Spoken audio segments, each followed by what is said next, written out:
السلام علیکم ورحمۃ اللہ وبرکاتہ۔ میں ہوں عمران خان اور آپ دیکھ رہے ہیں میرا چینل مومند اسلامک۔ ایک دانا آدمی کسی کام سے جا رہا تھا۔ کسی گاؤں کے قریب اس کی گاڑی خراب ہو گئی۔ اس نے سوچا کہ گاؤں سے کسی سے مدد لے لیتا ہوں۔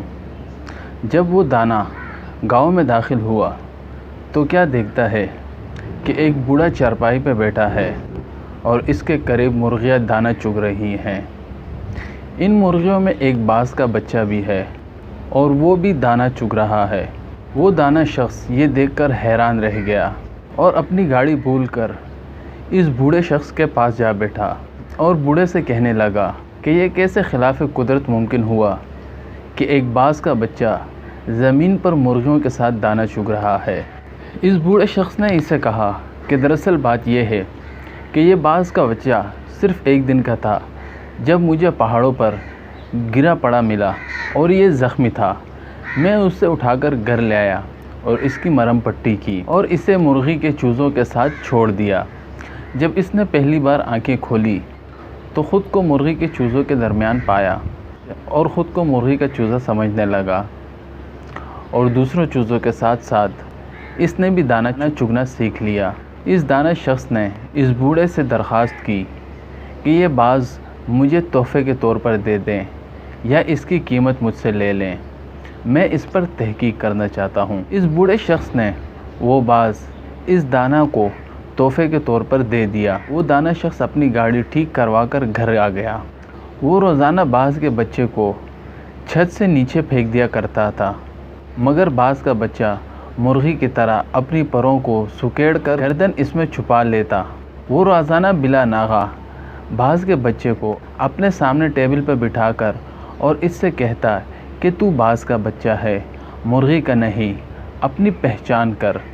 اسی طرح اس نے کئی دن تک اردو، پشتو، سندھی، سرائکی، سندھی یعنی ہر زبان میں اس سے بات کی اور اسے کہتا کہ تو باز کا بچہ ہے، مرغی کا نہیں، اپنی پہچان کر، اپنے آپ کو پہچاننے کی کوشش کر۔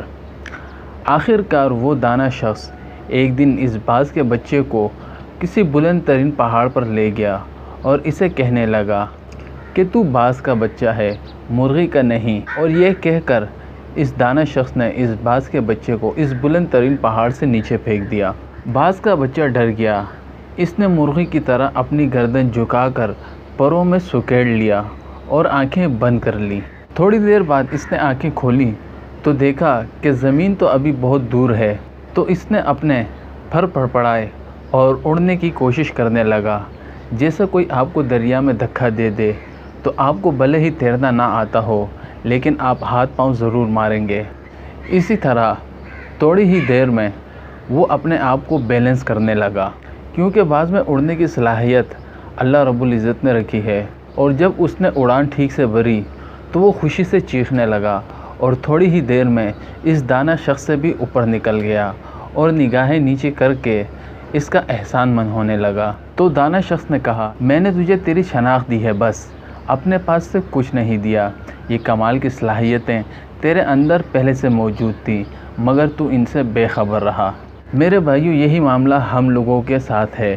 ہماری ایک خاص شناخت ہے، ہم ایک خاص امت کے ارکان ہیں، ہمارے اندر اللہ رب العزت نے بے پناہ صلاحیتیں رکھی ہیں، مگر مسئلہ یہ ہے کہ ہمارے ارد گرد بے شمار مرغیاں ہیں جو مسلسل ہم کو بتاتی ہیں کہ تم باز کے بچے نہیں بلکہ مرغی کے بچے ہو۔ میرے بھائیو، کامیابی کی شرط ہے کہ ہم خود کو پہچاننے کی کوشش کریں تاکہ ہم ایک بہترین امت اور ایک بہترین قوم بن کر اس ملک کی تعمیر اور ترقی میں اپنا کردار ادا کریں۔